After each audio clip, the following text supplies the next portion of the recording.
나아진 묵상기도 시작합니다.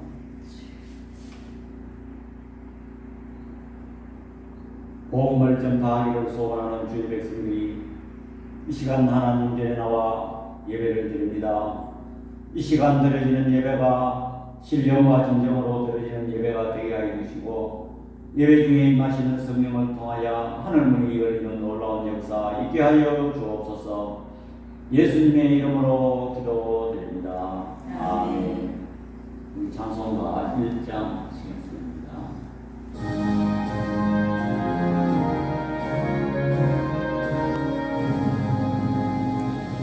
나보게 도는 하나님, 온 백성 찬송 드리고 저승 살려 찬송하세. 찬송 성령 성령 성령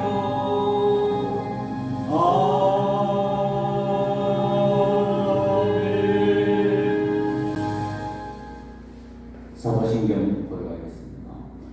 전능하사 천지를 만드신 하나님 아버지를 내려가 믿사오며 그 아들 우리 주 예수 그리스도를 믿사오니 이는 성령으로 잉태하사 동정녀 마리아에게 나시고 본디오 빌라도에게 고난을 받으사 십자가에 못 박혀 죽으시고 장사한 지 사흘 만에 죽은 자 가운데서 다시 살아나시며 하늘에 오르사 전능하신 하나님 우편에 앉아 계시다가 저희로서 산자와 죽은 자를 심판하러 오시리라. 성령을 믿사오며 거룩한 공예와 성도와 서로 교통하는 것과 죄를 사하여 주시는 것과 몸이 다시 사는 것과 영원히 사는 것을 믿사오나이다. 아멘. 교독은 22번입니다. 악을 행하는 자들 때문에 불평하지 말며 불의를 행하는 자들을 시기하지 말지어다. 그들은 풀과 같이 속히 배임을 당할 것이며 푸른 채소같이 쇠장할 것이미로다. 여호와를 의뢰하고 선을 행하라. 땅에 묵는 동안 그의 성실을 먹을 그의로 삼을지어다. 또 여호와를 기뻐하라. 그가 내 마음의 소원을 내게 이루어 주시리로다. 내 길을 여호와께 맡기라. 그를 의지하면 그가 이루시고 내 의를 빛같이 나타내시며 내 공의를 정오의 빛같이 하시리로다. 여호와 앞에 잠잠하고 참고 기다리라. 자기 길이 형통하며 악한 꾀를 이루는 자 때문에 불평하지 말지어다. 우물을 거치고 돌을 버리며 불평하지 말라. 오히려 악을 만들 뿐이라. 아멘. 말로 표현할 수 없는 하나님의 지혜로 온 우주 만물을 창조하시고 지금도 섭리하고 계시는 아버지 하나님, 하나님의 그 은혜와 사랑을 이 시간 감사드립니다. 우리는 저 하늘의 태양과 달과 별들을 바라보면서 바다의 큰 물결을 바라보면서 계절을 따라 옷을 갈아입히는 산천 초목을 바라보면서 우리는 우리 하나님의 위대하심과 전능하심과 은혜의 하나님과 질서의 하나님을 찬양합니다. 하나님께서는 우리를 사랑하시되 독생자 예수 그리스도를 이 땅에 보내시사 그가 십자가에 죽으시고 피 흘리심으로 말미암아 우리가 사망에서 영원한 생명을 얻게 됨을 주의 시간 감사를 드립니다. 하나님도 지난 한 주간의 삶도 돌이켜보진데 이 분주하고 복잡한 세상에 위험한 요소들이 여러 가지만이 상존해 있는 가운데 저들을 푸른 초장으로 잔잔한 물가로 인도케 하심을 주의 시간 감사를 드립니다. 그러나 아버지 하나님, 저희들은 하나님의 말씀을 가까이 하지 못하였고 하나님 앞에 기도를 게을리하였습니다. 또한 이웃을 사랑하는 그 말씀도 실천하지 못하였습니다. 너희 집에가 죽음 어떨지라도 오라 나와 변론하자는 주의 말씀 의지하여 이 시간 저들이 주님 앞에 드렸습니다. 저들의 물과 죄를 이 시간에 구주의 십자가 보혈로 다 정케하여 주옵소서. 하나님, 우리 교회를 개척케 하시고 이곳에 인정케 하심을 감사합니다. 우리 교회가 비록 힘이 연약하고 부족한 가운데 출발했지만 우리 교회가 하나님의 인도하심을 따라 부흥왕성 될 줄 저희들은 믿습니다. 하나님, 이 교회의 연약한 저희 가정이 수정되고 있사오매 이 일 위에 우리 하나님께서 특별히 간섭하여 주시고 필요한 것 보내주시고 필요한 사람 아버지 하나님 붙여 주옵소서. 그리하여 우리 교회가 시작은 미약하였지만 나중에 신이 창대하게 해주시고 우리 교회가 이 시대에 아버지 하나님 크게 쓰임받는 교회로 나갈 수 있도록 우리 하나님 은혜 베풀어 주시옵소서. 우리 교회가 세상 풍조를 따라가지 말게 하여 주시고 오직 하나님의 말씀을 쫓아 나가는 교회 되게 하여 주옵소서. 하나님, 우리나라를 위해서 기도합니다. 우리나라가 아버지 하나님 어지러운 가운데 있습니다.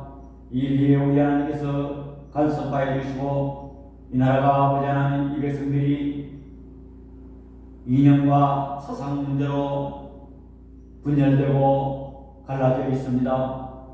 하루빨리 치료케 하여 주시고 위정자들에게 아버지 하나님 당미당념을 떠나서 이 나라를 잘 이끌어 나갈 수 있는 은혜도 우리 하나님 허락하여 주옵소서.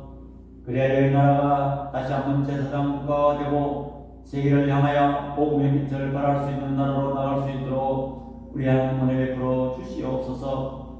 이 시간 아버지 하나님 소수의 우리가 예배를 드릴지라도 성령께서 임재하여 주시고 우리의 각자 심령을 어루만져 주시옵소서.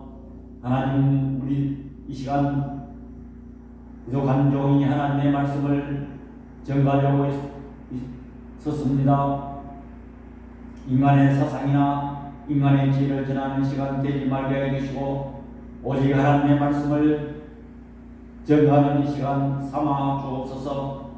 나머지 시간도 성령께서 함께하여 주실 줄 믿사오고 우리를 구원해 주신 예수 그리스도의 이름으로 기도드립니다. 아멘. 하나님 말씀 봉독하겠습니다. 성경 말씀 사도행전 6장 1절에서 7절 말씀입니다.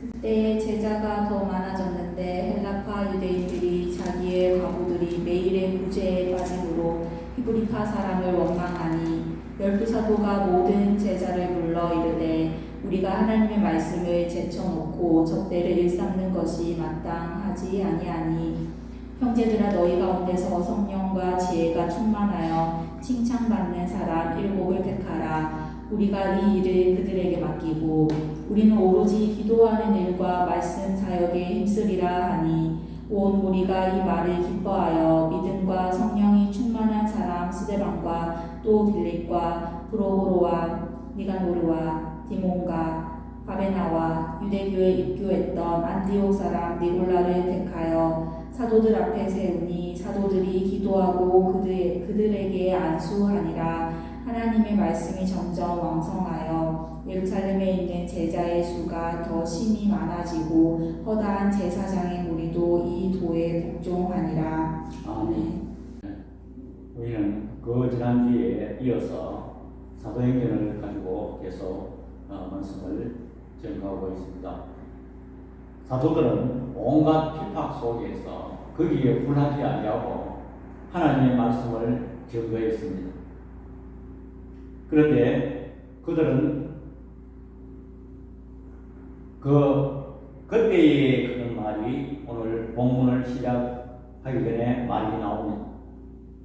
이 그때란 어떤 때를 이야기하는가? 이 사도들이 온갖 핍박 속에서 굴하지 아니하고 복음을 전파하였더니 백성들이 날마다 성전에 있든지 또한 집에 있든지 하나님의 말씀을 전파하고 또 가르쳤다고 성경이 말하고 있습니다. 이렇게 초대교회가 하나님의 말씀을 잘 받고 온갖 핍박 속에 굴하지 아니하고 복음을 전파하는 일에 그들이 생명을 걸었던 것입니다. 그런데 오늘 본문을 보니까 그 구성원들 가운데 갈등이 생겼습니다. 예루살렘 교회가 이제 그 은혜를 받고 성도들이 집과 밭이 있는 사람은 팔아서 사도들 반락회에 가져왔습니다. 그래서 많은 물질이 생기고 이제 사도들은 그것을 이제 나누어 주기 위해서, 요즘 말하면 대접하기 위해서 뭐 음식도 접수도 하고 이렇게 또 필요한 사람 물자를 나누어 주는데 전념을 했습니다. 그래서 그 숫자가 많아지니까 하루 종일 그 사람들 접대하는 길에 몰두하고 말았습니다. 그러자 사도의 본 업무인 기도와 말씀 준비하는데 소홀히 해졌습니다. 그래서 말씀 전파가 잘 이루어지지 않았습니다. 항상 보면 교회나 개인이나 가정에 믿는 성도들이 말씀이 빠지고 기도가 빠지면 항상 문제가 생기는 것입니다. 그래서 성도들 간에도 말씀과 기도를 결리하니까 이제는 예수님을 바라보는 것이 아니고 사람을 바라보게 돼요. 그래서 저 사람은 왜 내한테 더 많은 혜택이 갈까? 이런 시각으로 보게 되는 것입니다. 사도행전 2장 44절에 이 초대교회의 특징을 잘 얘기하고 있습니다. 믿는 사람이 다 함께 있어 모든 물건을 서로 통용하고 서로 배려하며 이해하고 용서하는 것과 달리 오늘 본문은 서로 갈등하고 있는 것입니다. 갈등의 핵심은 뭐냐니까 그 헬라파 유대인들이 구제에 빠졌다는 것입니다.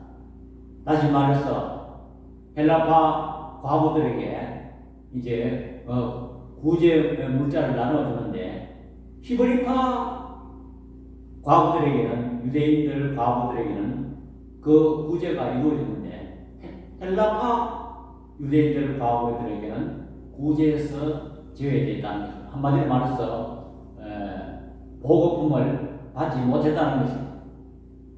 자, 그러면 히브리파 유대인은 무엇이고 헬라파 유대인은 무엇인가?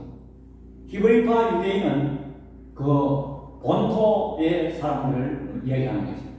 그래서 외국의 디아스포라가 아니고 본 거주지에서 태어나서 거기에서 상존하는 사람들을 얘기하고, 헬라파 유대인은 글자 그대로 이 헬라 문화를 접한 사람들이에요. 그래서 로마 지배하에 있었기 때문에 그들이 외국의 포로로 많이 차출되어 갔습니다. 어떤 사람이 갔겠어요? 바보 같은 사람, 뭐 한마디로 말해서 아무 능력 없는 사람들을 데리고 갔겠어요? 그 데리고 간 사람은 그래도 귀족 출신이고 그래도 지도자층에 있는 똑똑한 사람들을 전부 데리고 갔습니다. 그런데 그 사람들은 해외에 나가서 있다 보니까 헬라어를 배웠습니다. 그래서 오히려 보면 히브리어를 하는 것보다는 오히려 헬라어에 능통한 그런 사람들이 되었습니다. 이제 복음이 전해지자 속속 예루살렘 교회로, 초대교회로 몰려들었습니다.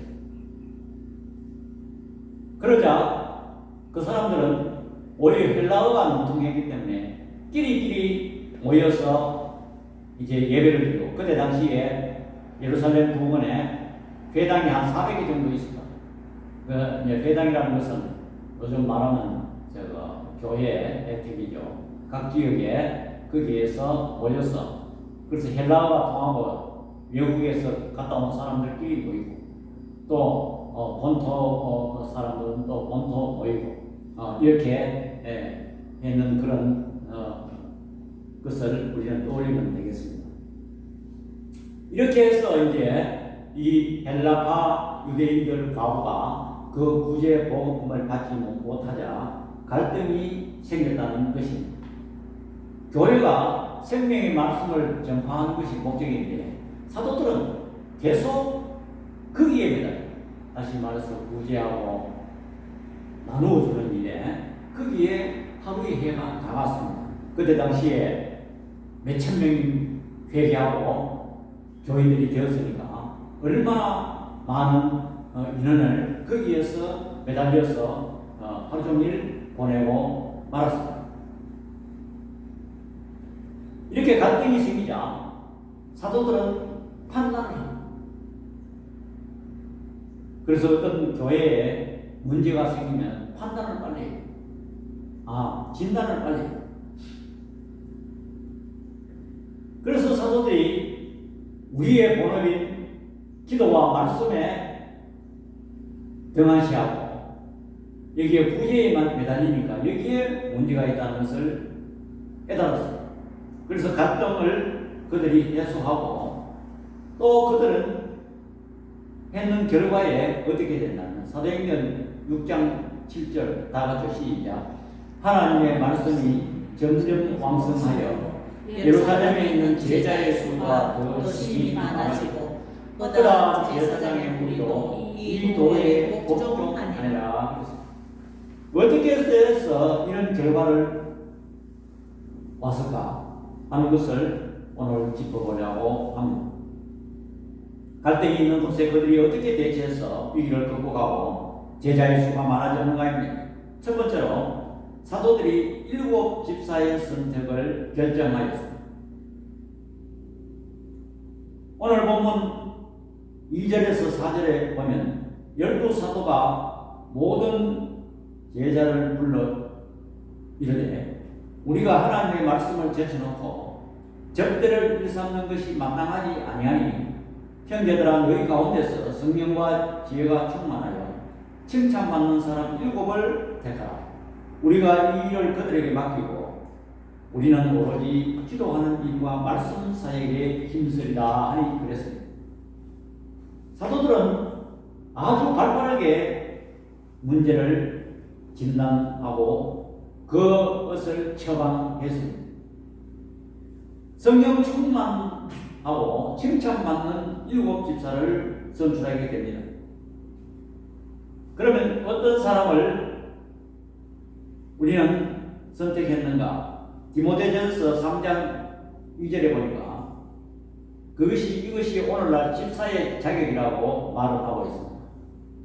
그러므로 감독은 책망할 것이 없으며 한 아내의 남편이 되며 절제하며 신중하며 단정하며 나그네를 대접하며 가르치기를 잘하며 했습니다.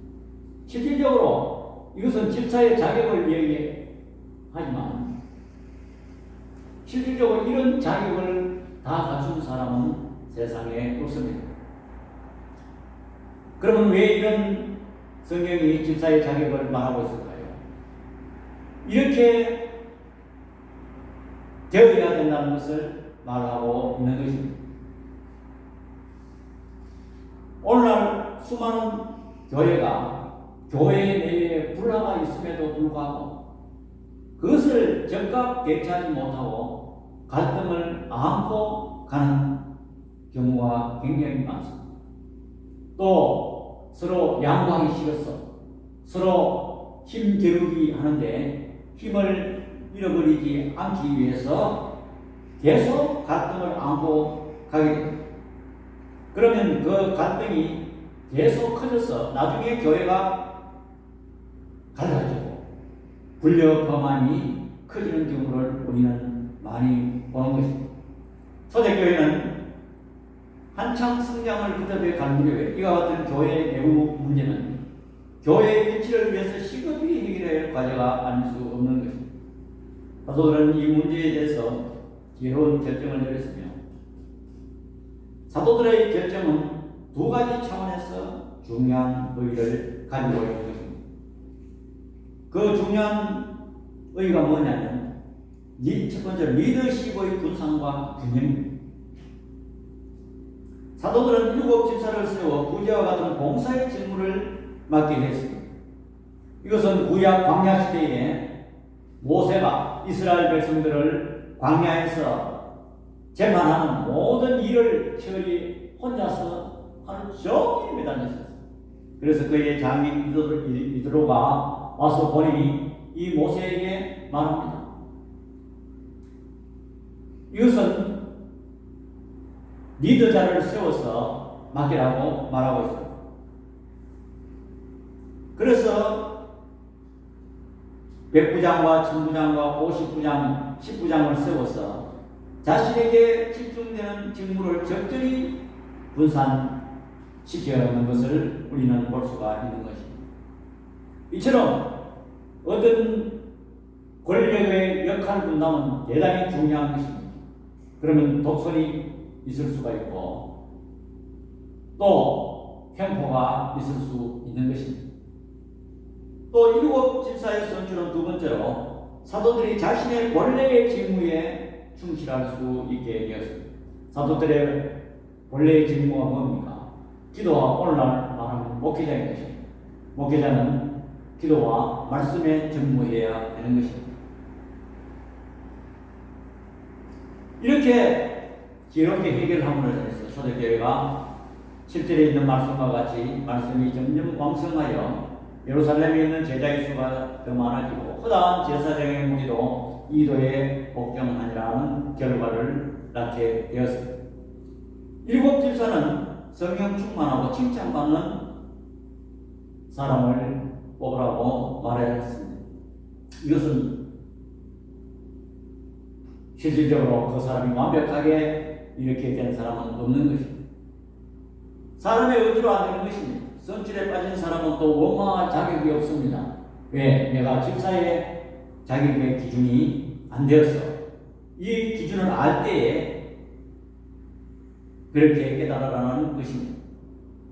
그런데 오늘 이 일곱 집사의 그 명단이 쭉 나오는데 그게 흥미로운 사실은 전부 헬라 식의 이름인 것입니다.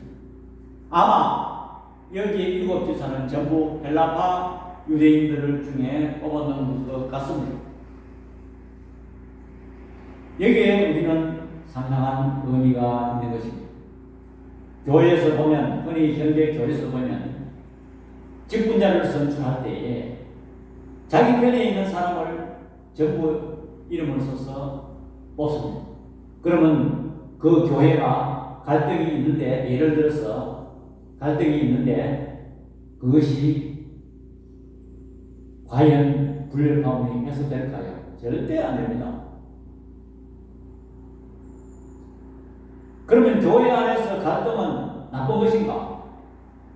사람이 모인 죄성을 가진 사람이 모인 곳에는 그 갈등이 당연히 있습니다.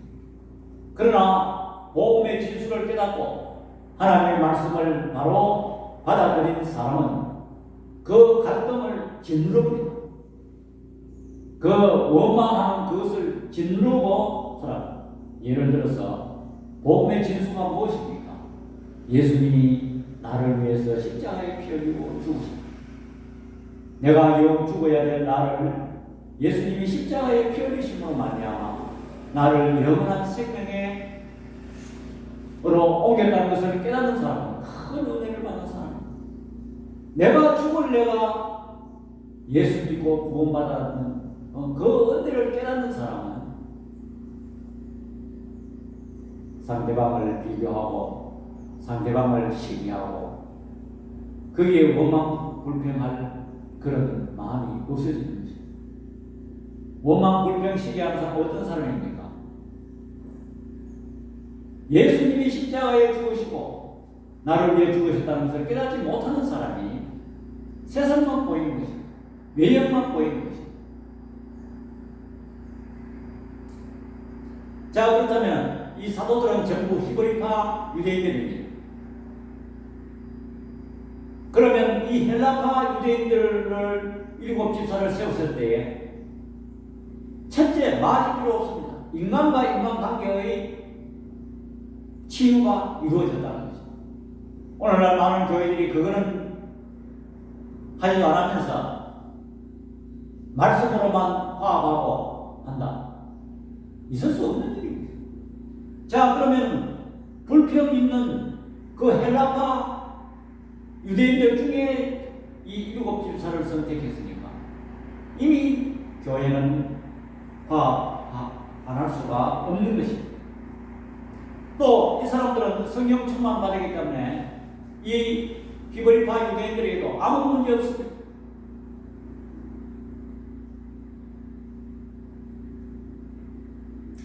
또 이 헬라파 유대인들의 일곱 집사를 선택하는 또 이유는 무엇일까요? 앞으로 복음이 이 헬라 세계의 전파를 빨리 해야 되기 때문에 이 복음이 예루살렘에 머문 것이 아니고 이 헬라 지역에 빨리 복음이 전파되어야 되기 때문에 헬라어를 아는 사람을 뽑아요. 그러면 그 복음이 빨리 전파하기 위한 그런 것도 있습니다. 실질적으로 빌립은 사마리아에 가서 세례도 베풀고 거기에 복음 전파를 하였습니다. 또 스데반은 그가 순교함으로 인해서 바울에게 큰 회심의 영향을 미쳤습니다. 이처럼 그들이 헬라파 유대인들을 일곱 집사로 선출한 것은 상당한 의의가 있습니다. 첫째, 교회 안에서의 화합이요. 나중에는 이방 세계, 헬라 세계에 빨리 복음을 전파가 되는 큰 역할을 하였다는 것입니다. 이처럼 교회는 어떻게 하면 이 교회가 부흥되고 왕성될까? 거기에 초점을 맞춰야 했습니다. 어떻게 하면 저 사람 일꾼을 세워서 내 편, 내가 좋아하는 사람, 거기에 초점을 맞추면 교회는 안 되는 것입니다. 어떻게 하면 그 사람이 우리 교회를 발전시킬 것인가? 어떻게 하면 우리 교회를 부흥왕성할 것인가? 복음이 전파될 것인가? 어떻게 하면 우리 교회와 화합할 것인가? 이것을 초점을 맞춰야 되는 것입니다. 또한 이 일곱 집사의 선출은 그들의 임무가 구제 사역을 하기 위해서 선출되었지만 실질적으로는 교회 사도들의 그 바쁜 일상을 들어줌으로 인해서 교회의 생명의 말씀을 선포되기 위해서입니다. 이처럼 이 초대 교회는 일곱 집사를 선출함으로 인해서 이 교회의 권력, 리더십의 분산, 또한 헬라 세계에 복음을 전파하고 또한 교회의 어떤 인간관계에서 화합할 수 있는 그러한 기틀을 마련했다고 볼 수가 있는 것입니다. 두 번째로 사도들이 말씀과 기도에 전무할 수가 있었습니다.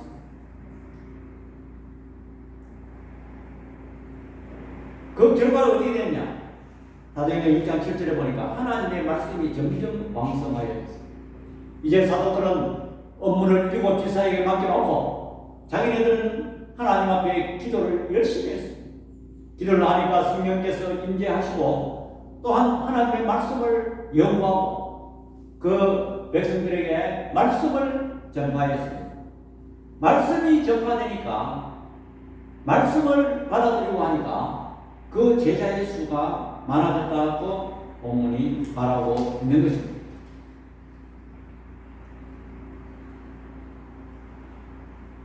되돌려보면 이 초대교회는 말씀이 전파될 때 평안했습니다. 사도행전 2장 42절에는 보면 사도들의 가르침을 받아 주 예수를 믿고 서로 교제하고 떡을 떼며 기도에 힘썼다고 말했습니다. 예수 이름을 전파할 때에 서로 믿고 교제하고 떡을 떼며 기도에 힘썼다고. 또한 3장 15절에 생명의 주를 주겠도다 이런 말을 전파할 때에 4장 4절에 5,000명이 회개하고 예수를 믿었습니다. 또한 4장 12절에 구원은 천하에 다른 이름을 준 적이 없다 이런 말을 전파할 때에 이 성도들이 집과 아파트를 팔아 사도들의 발 앞에 가져왔습니다. 또한 5장 30절에 너희가 나무에 달아 예수를 죽였다. 이 복음을 전파할 때에 5장 42절에 그들이 날마다 예수는 그리스도라고 가르치기와 전도하기를 그치지 아니하였다고 성경이 말하고 있는 것입니다. 예수 이름이 전파되고 교회의 생명의 말씀이 전파될 때는 백성들이 모두 믿고 순종하고 복음 전파에만 힘을 썼다는 것입니다. 분란이 일어날 수가 없는 것입니다. 나 때문에 예수님이 죽었고 나를 사망에서 영원한 생명으로 옮기셨다는 것을 깨달을 때 원망이 나올 그런 자리가 없습니다. 죄의 본성은 나오지 못합니다. 생명의 말씀이 우리들 마음속에 받아들이면 우리들 마음속에 죄의 본성은 눌러져 힘을 못 쓰게 된다는 것입니다. 교회에서 죄의 본성은 무엇입니까? 나는 계층 멤버야. 나는 말할 자격이 있어. 내가 헌금을 많이 하기 때문에 나는 말할 수 있어. 이건 다 생명의 말씀이 지배하지 못하기 때문에 이런 결과가 나오는 것입니다. 그러나 우리가 이만적으로 볼 때 그게 정상입니다. 단지 생명의 말씀이 그들 마음속에 지배하지 못하기 때문에 자꾸 올라옵니다. 바울은 마지막 고백에서 내가 죄인 중에 죄수라고 말하는 것입니다. 말씀이 없는 자에게는 교회 구석구석에 잘못된 것만 보입니다. 사람만 보입니다. 진짜 문제는 생명의 말씀이 지배하지 못하기 때문에 이런 결과가 나오는 것입니다. 교회는 행사와 부제가 프로그램이 목표가 아닌 것입니다. 그러면 교회가 부제와 행사와 프로그램이 필요 없다는 것인가? 그렇지 않습니다. 그것도 필요합니다. 그러나 우선적으로 오늘 교회의 본질은 무엇입니까? 생명의 말씀이 전파되고 성도들은 그 말씀을 받아들이고 신앙생활을 해야 되는 것입니다. 교회의 본질은 교회가 교회되게 하는 것은 생명의 말씀인 것입니다. 만약에 이 본질에서 벗어난다면 교회는 불평과 원망이 나오고 교회는 지옥이 되는 것입니다. 세 번째로 말씀을 받은 무리가 복음을 받아들여 제자의 수가 늘었습니다. 사도행전 6장 7절에 보니까 하나님의 말씀이 점점 왕성하여 예루살렘에 있는 제자의 수가 더 많아지고 허다한 제사장의 무리도 이 도에 복종하니라 그랬습니다.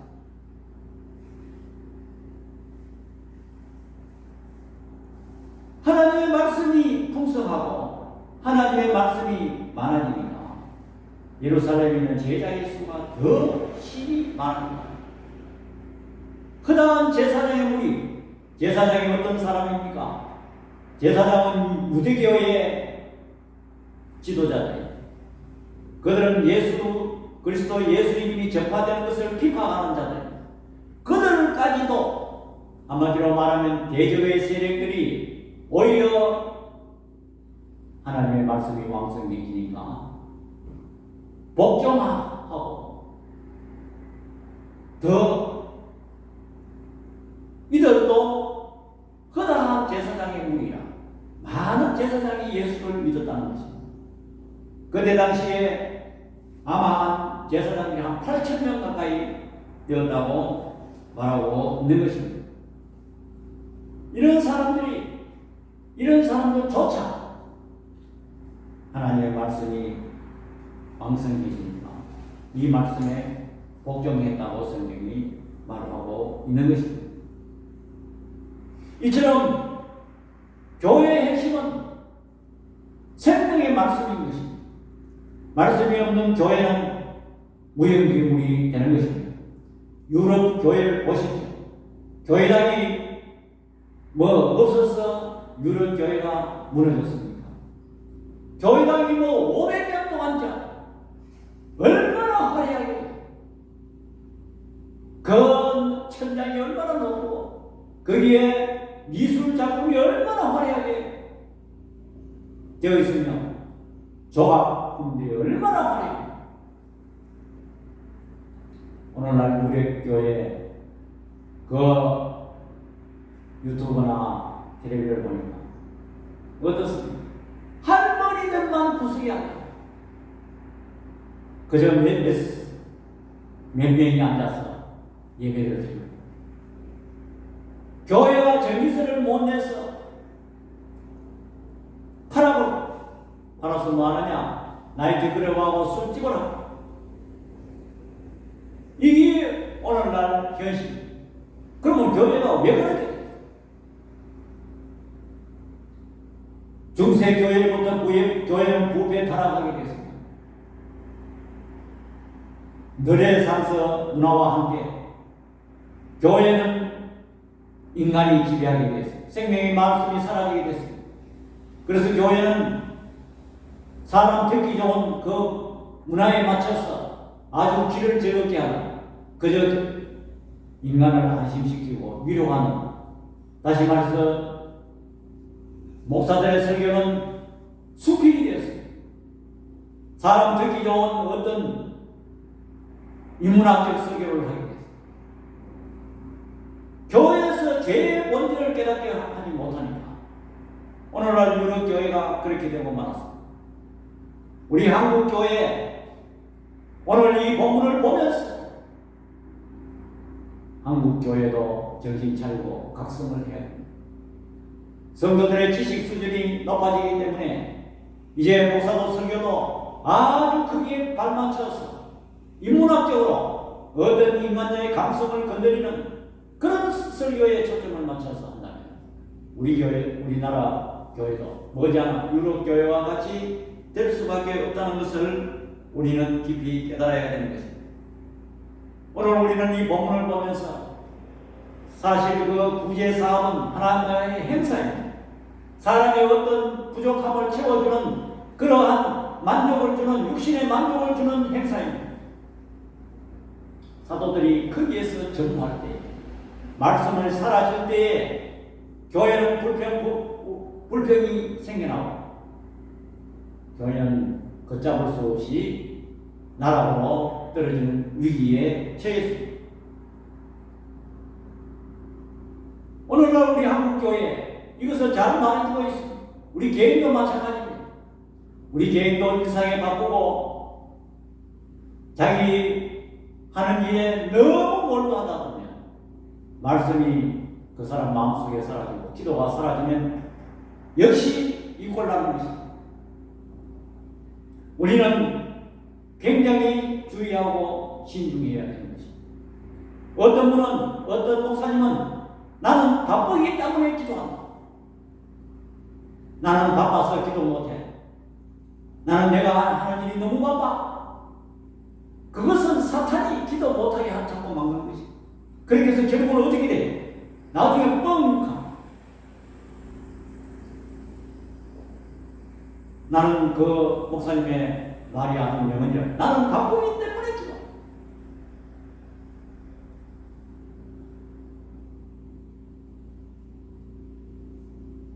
교회의 본질은 행사나 프로그램. 오늘날 많은 교회들이 얼마나 사람 비에 맞추려고 행사를 많이 합니다. 그러나 그것이 필요 없다는 것이 아닙니다. 근본적인 말씀이 선포되어야 하고 우리 교회의 핵심은 생명의 말씀이 선포되고 그러면 생명의 말씀이 어떤 생명의 말씀이냐? 성도들에게 죄 이름을 깨닫게 해요. 예수의 이름을 심어줘요.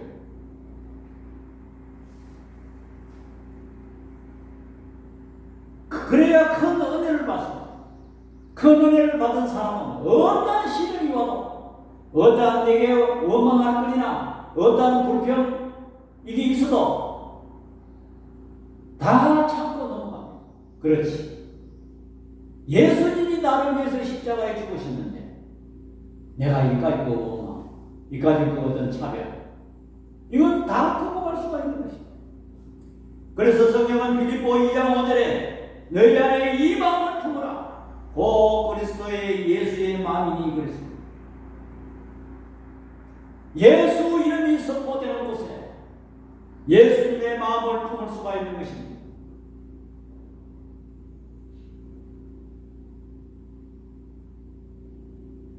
예수 이름을 마음에 품는 자는 어떠한 어려움도 극복할 수가 있습니다. 사도행전에 나타나는 초대교회의 모습은 오늘 모든 시대의 교회에게 모범이 될 수가 있는 것입니다.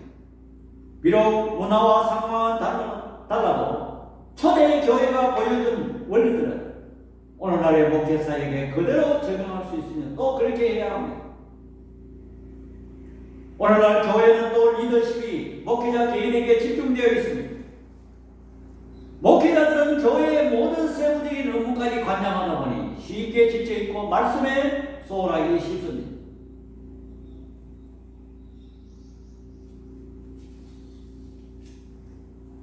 목사는 성경 말씀에 선포해 있고 성도들은 성경 말씀이 잘 선포되도록 전파되도록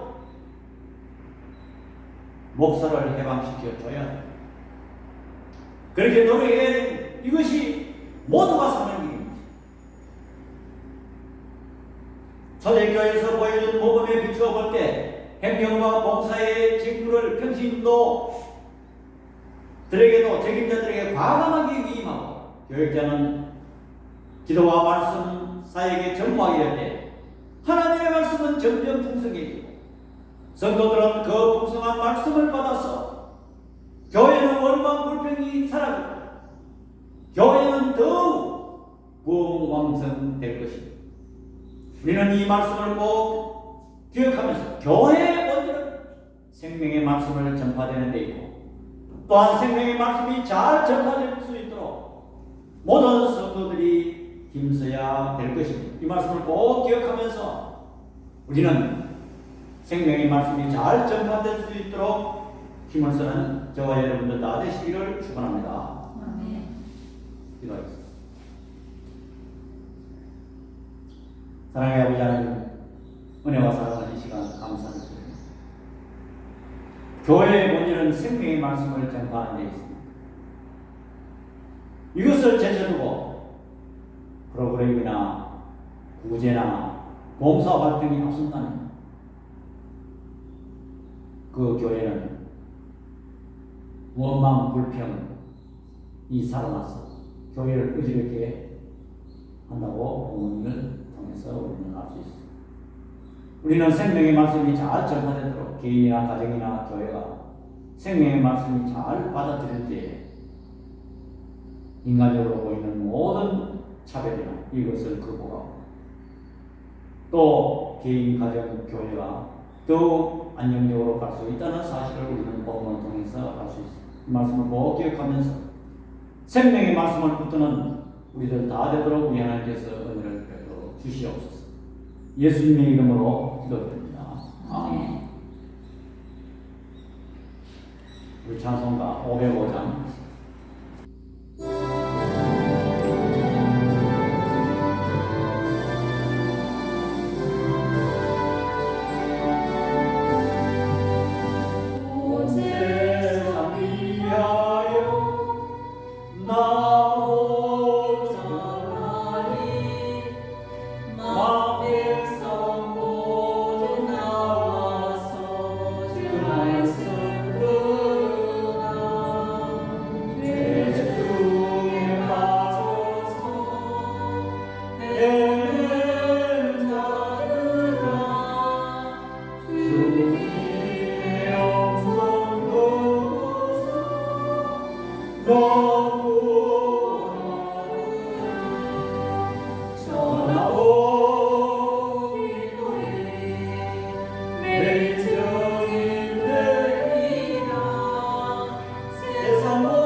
내 정인 되리라. 세상 모든 사랑과 듣고 그 사랑하여 온 세상 위하여 주의 임하니 주 예수님이여 빌보에 전하자. 온 곳에 나가서 전하지 못해도 나온 곳에 있든지 그리고 힘쓰리. 전하오 기도해 내 정인 되리라. 세상 모든 사랑과 듣고 그 사랑하여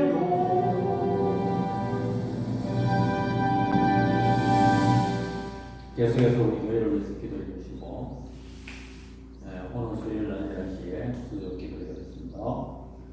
제164회 경동노예가 10월 14일 화요일 9시 금호 제일교회당에서 모입니다. 예수 기도해 주시기 바랍니다. 5장 자손 문제 들어드릴까요?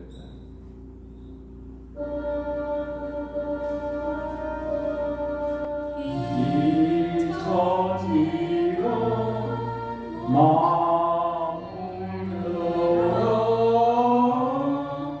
복 주시는 주 여호와 전능성 성자 성령 찬송하고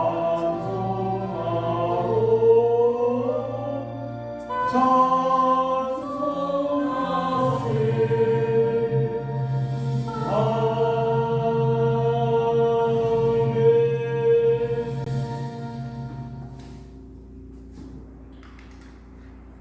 지금은 우리 주 예수 그리스도의 은혜와 우리 아버지 하나님의 만극하신 사랑과 성령 하나님의 감화교통 위로하시는 은사가 교회에서 생명의 말씀이 전파되도록 노력하기를 소원하는 주의 백성들 머리 위와 우리 눈들은 교회의 지금부터 영원토록 함께 있을지어다. 아멘.